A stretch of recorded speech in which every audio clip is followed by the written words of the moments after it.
네, 오늘은 7월 말일입니다. 7월 31일 아침 말씀 묵상 시작합니다. 찬송가 208장 내 주의 나라와 우리 함께 찬양 드리고 말씀 묵상하겠습니다.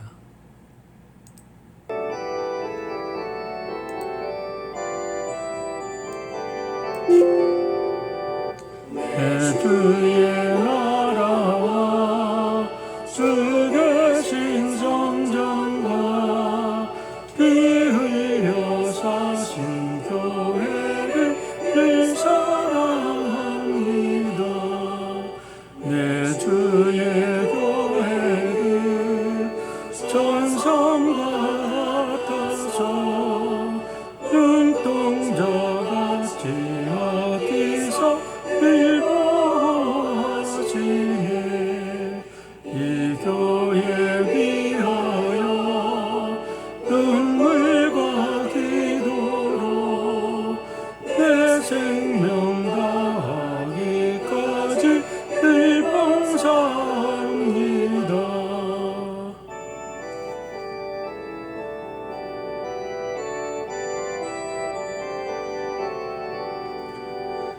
성도의 교제와 교회의 위로와 거주와 맺은 언약을 늘 기뻐합니다.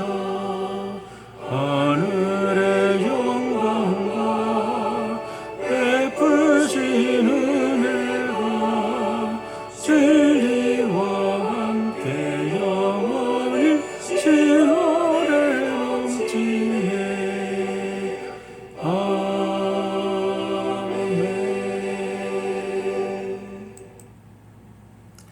기도하겠습니다. 자비로우신 아버지 하나님, 또 한 달이 지나갑니다. 7월 한 달 동안 많은 일들이 있었지만 그러나 오늘 여기까지 주님께서 우리를 사랑의 날개 아래 품어주시고 독수리가 새끼를 품듯 우리를 품어주시고 인도하여 주신 것을 믿습니다. 이제 새로운 8월을 맞이하는데 오늘까지 여기까지 인도하신 하나님께서 오늘도 내일도 영원히 아버지의 아들 딸로 우리를 인도하시고 축복하실 것을 믿고 승리하는 우리 모든 성도들 될 수 있도록 인도하여 주시옵소서. 때때로 우리가 원치 않는 고통과 아픔을 당하지만 그러나 그런 고통과 아픔을 통해서 아버지 하나님께 더욱 가까이 나가게 도와주시고 우리들의 영혼이 더욱더 맑아지고 순수해지고 깨끗해져서 예수 그리스도의 형상이 우리 안에 이루어지는 복된 성도들로 축복하여 주시옵소서. 오늘도 모든 고난 가운데서도 우리를 축복하시고 눈동자처럼 지키시는 하나님의 귀한 사랑을 믿고 감사하며 예수님의 이름으로 기도하옵나이다. 아멘. 오늘 역대하 5장 말씀 우리 함께 읽겠습니다. 역대하 5장. 이렇게 해서 솔로몬은 주님의 성전을 짓는 모든 일을 완성하였다. 솔로몬은 그의 아버지 다윗이 거룩하게 구별해서 바친 성물, 곧 은과 금과 모든 기구를 가져다가 하나님의 성전 창고에 넣었다. 솔로몬은 주님의 언약궤를 시온, 곧 다윗성에서 성전으로 옮기려고 이스라엘 장로들과 이스라엘 자손의 각 가문의 대표인 온 지파의 지도자들을 예루살렘으로 불러 모았다. 이스라엘의 모든 남자가 7째 달 절기에 왕 앞에 모였다. 이스라엘의 모든 장로가 모이니 레위 사람들이 궤를 메어 옮겼다. 궤와 회막과 장막 안에 있는 거룩한 기구를 모두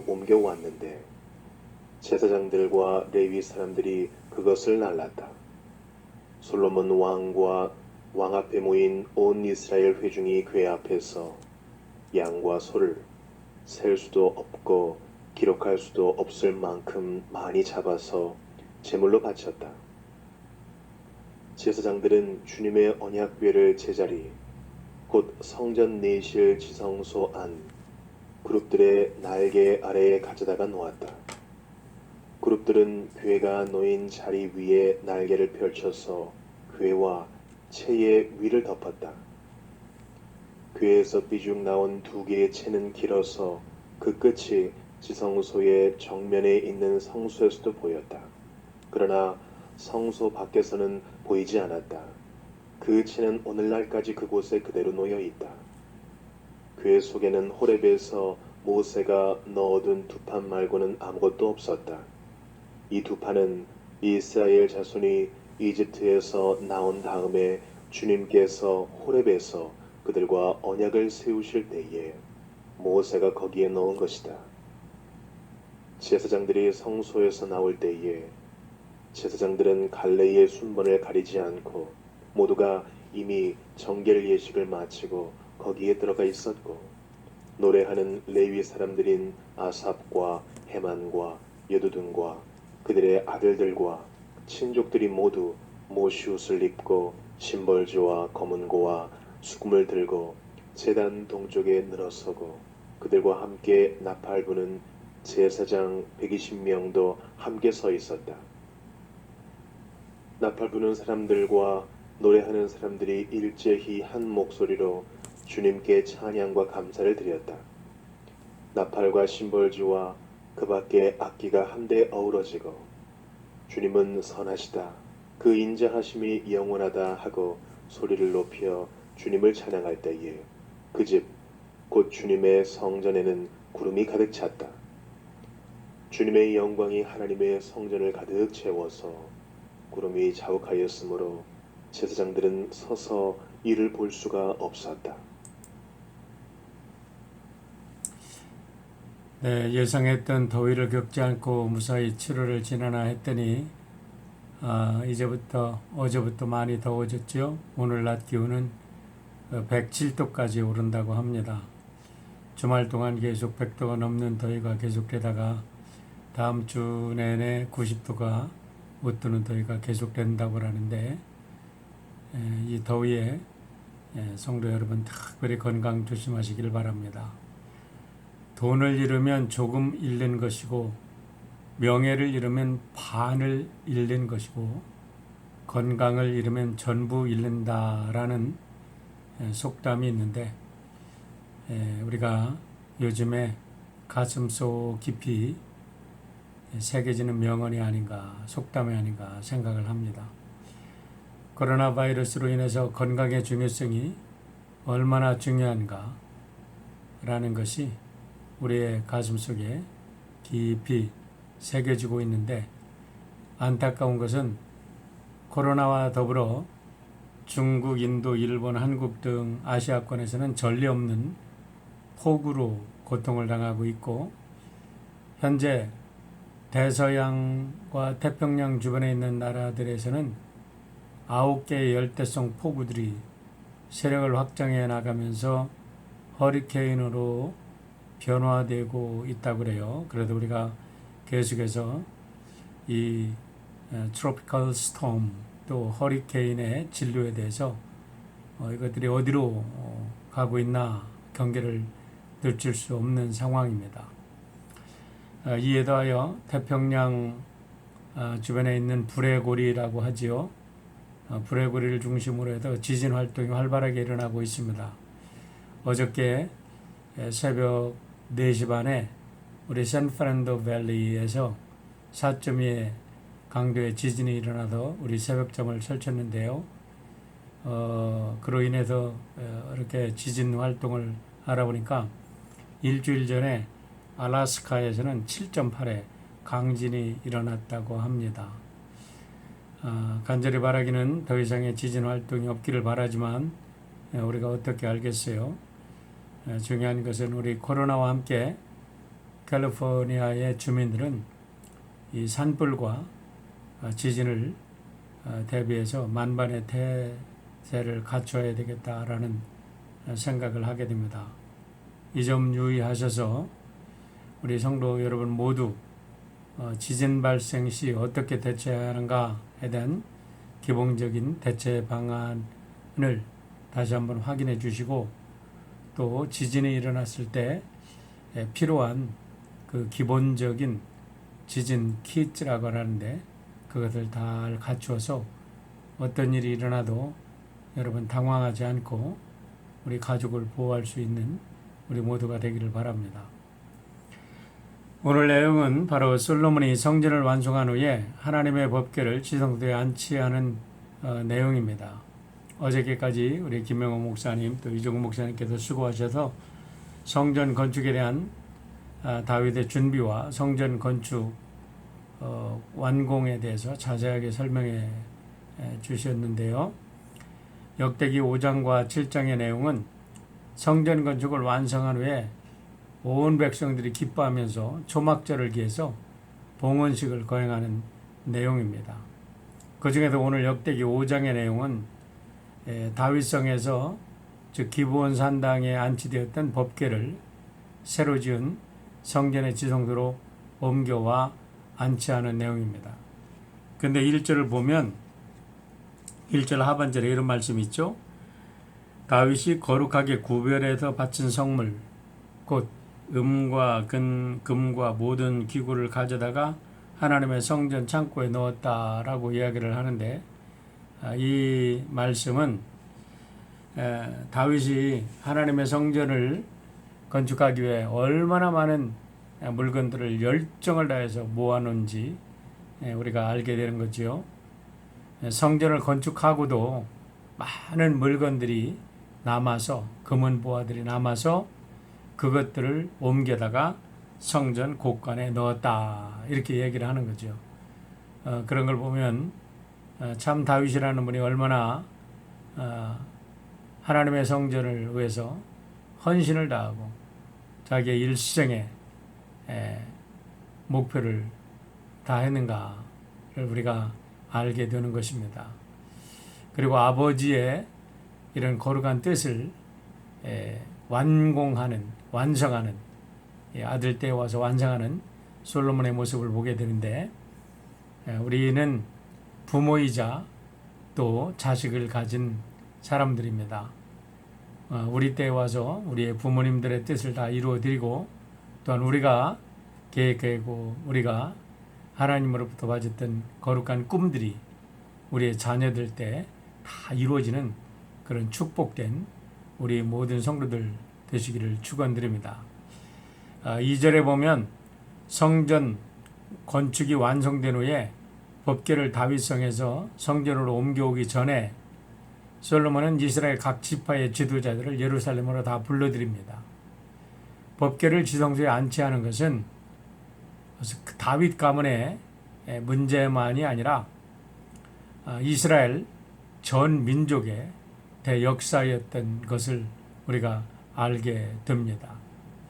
이제 법궤를 성전 안에 안치함으로 비로소 이스라엘은 창조자 하나님을 섬기는 성전 중심, 예배 중심의 나라로 새롭게 태어나는 것이며, 하나님께 기도하는 백성으로서의 공식적인 자격을 인정받게 되는 것을 알게 됩니다. 때문에 솔로몬은 법궤 안치를 통해서 온 이스라엘 백성들의 마음속에 하나님의 선택을 받고 하나님의 법을 수여받은 민족으로서 민족의 정체성을 모든 사람들의 마음속에 확실하게 심어주고자 했음을 알게 됩니다.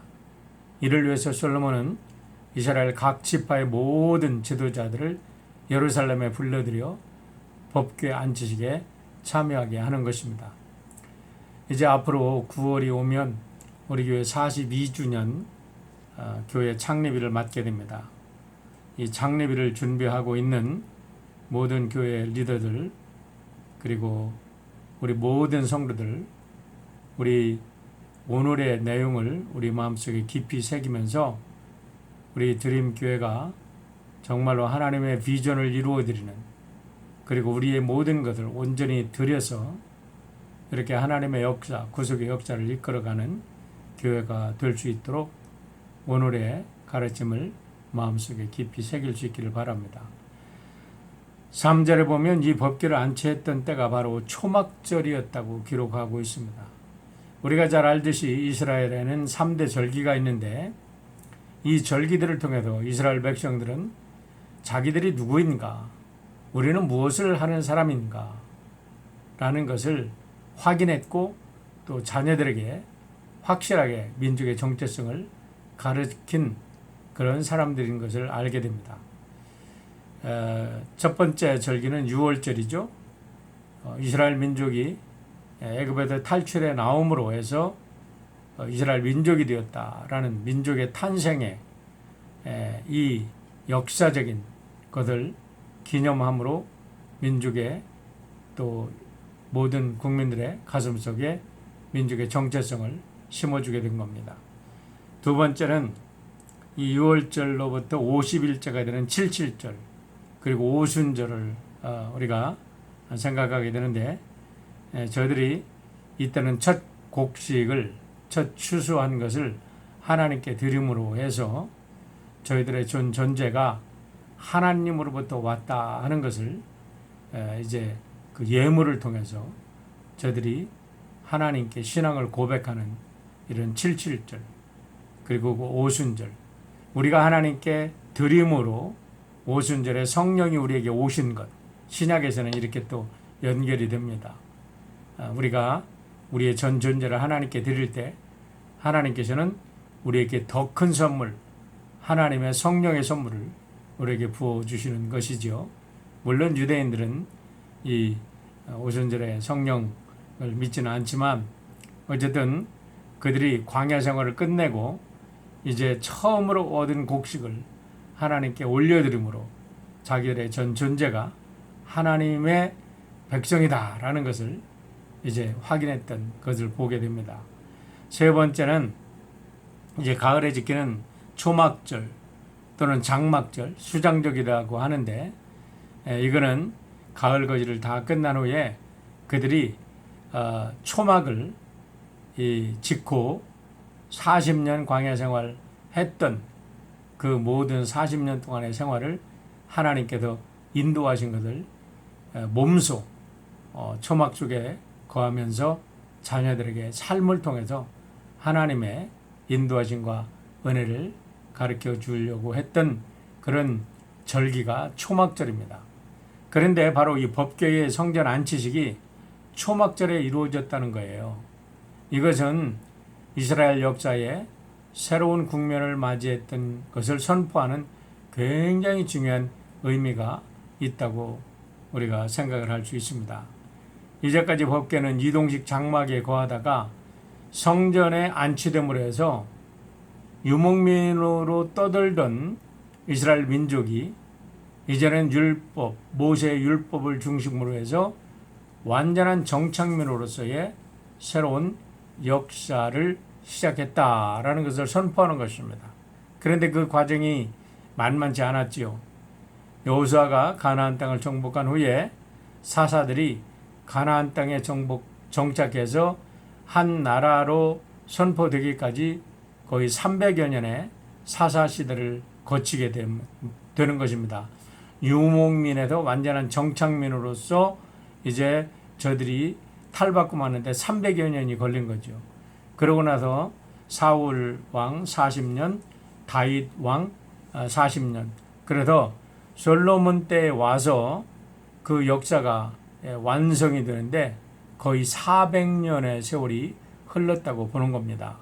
그러니까 유목민에서 이 농경사회라고 할까요? 아니면 새로운 민족의 정체성, 정착된 한 국가로서 완벽하게 하나님 말씀을 가지고 세워진 국가로서의 새로운 면모를 갖추는데 400여 년의 이런 세월이 흘렀다라는 것을 우리가 무시할 수 없는 역사적 사실로 우리가 받아들여야 하는 것입니다.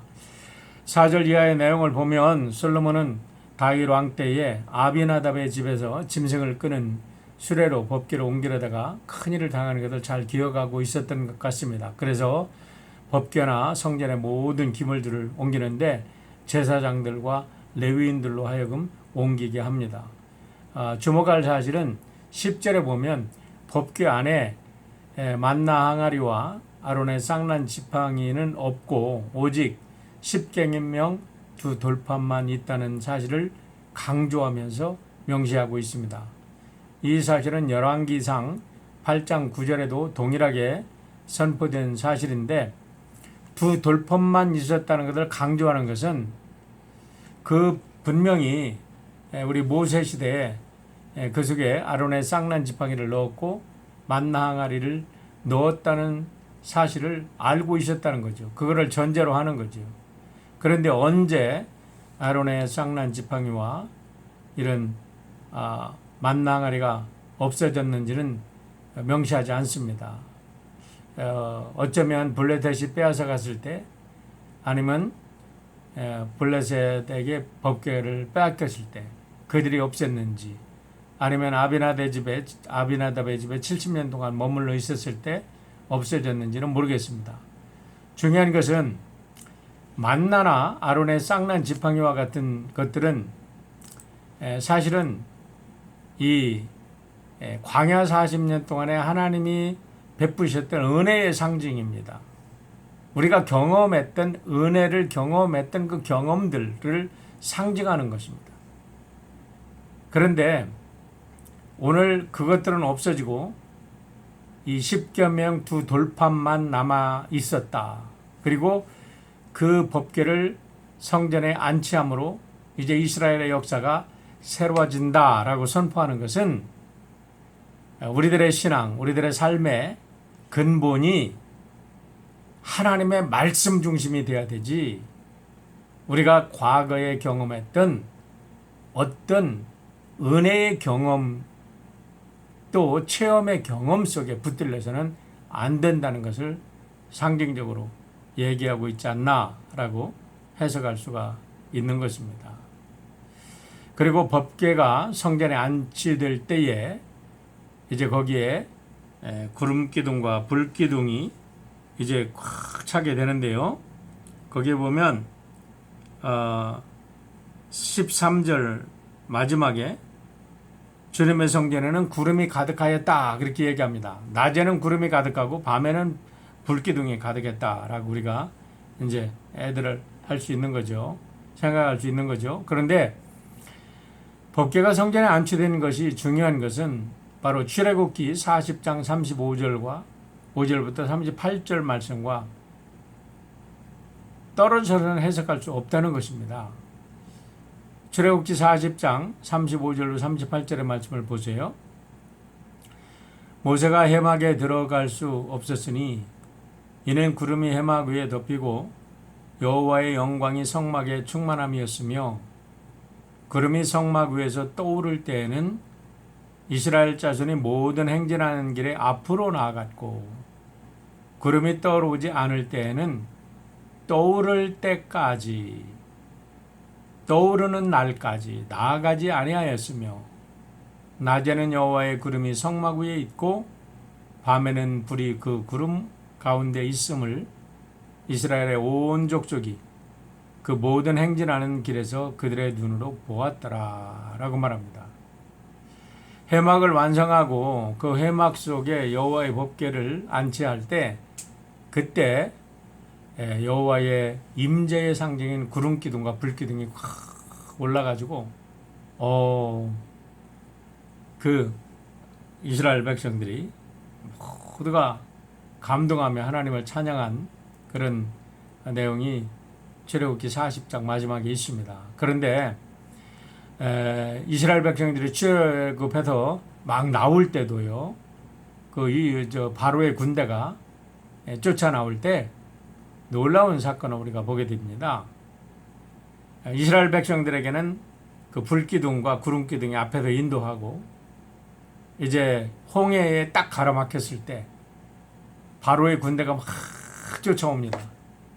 그런데 바로의 군대에 그 구름이 딱 이동하더니 바로의 군대와 이스라엘 백성을 딱 가로막고 이스라엘 백성들에게는 환한 빛으로 홍해를 갈라서 인도하시고 대신에 이 바로의 군대는 먹구름 속에 갇힘으로 해서 비바람 폭풍우 속에 갇힘으로 해서 그 바로의 군대가 꼼짝 못하게 이스라엘 백성들이 다 홍해를 건너도록 꼼짝 못하게 했던 사건이 우리가 출애굽에 기록되어 있죠. 그러고 나서 이제 1년 동안 이제 시내산에서 하나님의 말씀을 받고 해막을 완성하고 이제 광야 40년에 행진을 시작하는 그 첫 사건 속에 하나님의 해막 쪽에 구름기둥과 불기둥이 떠올랐다. 그리고 40년 광야 생활 동안에 그 성막에 구름이나 불기둥이 떠오를 때는 그들이 행진하였고 떠오르지 않을 때는 행동하지 않았다라는 말씀이에요. 이것과 성전 안에 법궤가 안치된 것을 우리가 이렇게 연결해 보면 이스라엘 백성들은 이제 명실상부한 모세의 율법의 전수자요 말씀으로 우주를 창조하신 하나님의 선민으로서의 정체성을 가지고 이제 말씀과 성령의 구름만 쫓아가야 된다라는 것을 상징적으로 말씀해 주는 것입니다. 그리고 나서 11절부터 14절은 대제사장들이 지성소에서 이제 법궤를 안치하고 나올 때에 다윗 때 조직됐던 성전의 성가대와 오케스트라가 힘을 다하여 하나님을 찬양한 내용을 소개하고 있습니다. 그래도 이스라엘 백성들은 언제나 하나님은 찬양 중에 거하신다라고 선포하고 있는데 이렇게 찬양 속에서 하나님의 임재를 경험했던 사람들인 것을 알게 됩니다. 오늘도 하나님의 말씀과 기도와 찬양 속에서 우리와 함께 하시는 하나님의 임재를 경험하고 모든 이 코로나 바이러스와 또 천재지변의 수많은 이런 도전을 이기고 승리하는 우리 모든 성도들 되시기를 바랍니다. 오늘 말씀을 정리하겠습니다. 훌륭한 지도자들은 백성들의 마음을 하나로 묶습니다. 솔로몬이 이스라엘 모든 백성을 불러서 이렇게 성전의 법궤를 안치하는 것을 통해서 이스라엘 백성의 마음을 하나로 묶었듯이 우리 모두도 성전 안에서 하나님의 말씀으로 기도로 하나가 되어야 될 줄 압니다. 아무리 많은 지식을 가지고 있어도 통치 철학이 훌륭해도 자신의 소신 때문에 국민을 분열시키고 나라의 백성들이 원수처럼 그렇게 지내도록 지도자가 정책을 쓴다면 그 사람은 결코 훌륭한 지도자가 될 수가 없습니다. 둘째로 성전이 성정되는 것은 법궤 안에 든 10계명의 돌판, 곧 말씀으로 세상을 창조하신 하나님의 말씀이 성전 안에 있기 때문에 성전이 성전될 수 있음을 알아야 합니다. 오늘 코비드-19로 인해서 우리가 성전에서 함께 모이지는 못하지만 우리가 말씀을 통해서 우리의 마음속이 하나님의 성전이 되고 우리의 가정이 성전이 되고 하나님의 말씀으로 인도받는 우리 모든 성도들이 되어야 될 줄 압니다. 교회 공동체는 인간들의 이익 집단에 의해서 모인 공동체가 아니라 하나님의 말씀 중심으로 모인 하나님의 백성임을 잊어서는 안 될 것입니다. 셋째는 성전의 핵심 기능은 바로 말씀과 기도에 있음을 알아야 합니다.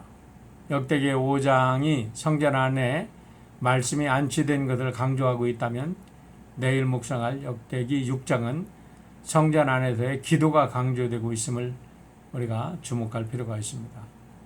네 번째로 하나님의 백성들은 말씀과 기도로 예수 그리스도 안에서 새로운 피조물 된 하나님의 백성이라는 사실을 마음속에 꼭 새기고 승리해야 된다는 것입니다.